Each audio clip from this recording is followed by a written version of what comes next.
welcome back to Babysitter Guru channel. So today we're going to talk about work agreements and or contracts. Okay, so let's get started. Yay!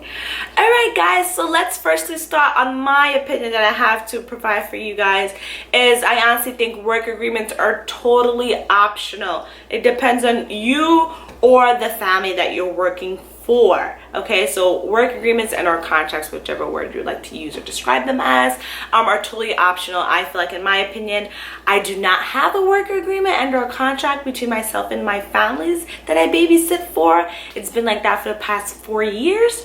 Okay, so let's get started and dive in a little bit on how to make one if you decide to do so, or the reasoning behind that. Okay, so firstly, depending on kind of the way you want to go about it.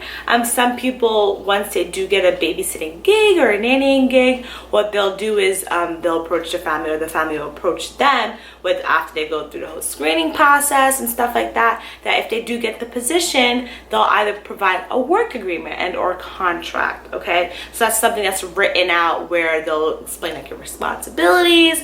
Let's just say if you're doing also housework in addition to caring for the child, or just like your time schedule for how many hours a week, how many hours a day. So that can always vary. However, like I said, it's totally optional and depends on the party. To be honest, I do not personally have any work agreements and or contracts between myself and my families because we have a very strong bond, and it took time to build that bond and that trust.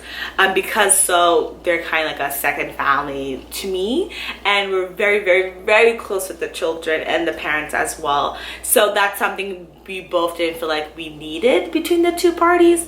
But like I said, it varies for each and every person in every situation. Okay, so let's just say you want a work agreement and or contract moving forward, and that's something that both you and the family will sign, and you both keep copies of that work agreement and or contract. So that's something, if anything arises, God forbid it does, but if any troubles arise, you have proof that you were providing services for them, and in return you were getting paid for it. There is a lot of controversy out there regarding work agreements and or contracts.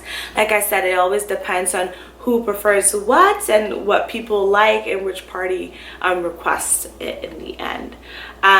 So I definitely want to kind of get your opinions on why you think work agreements and or contracts are important. Please, please, please leave your comments below. If you think I left out or anything, please let me know. So like moving forward, if you were to compare these type of positions or these type of jobs as a caregiver to other jobs, as you guys know, those are like a whole load of paperwork, right? They have to do to provide before you even start like a position. But with this is more low key, and like I said, if you want to do like a contract and or work agreement, that's, like I said, totally optional. Me, I do not have that in my case. So thank you guys so much for joining me today. It was a pleasure speaking with you all, and please stay tuned for even more juicier topic on the next episode. Thank you, gurus. Have a great, great, great day. Thank you. Bye.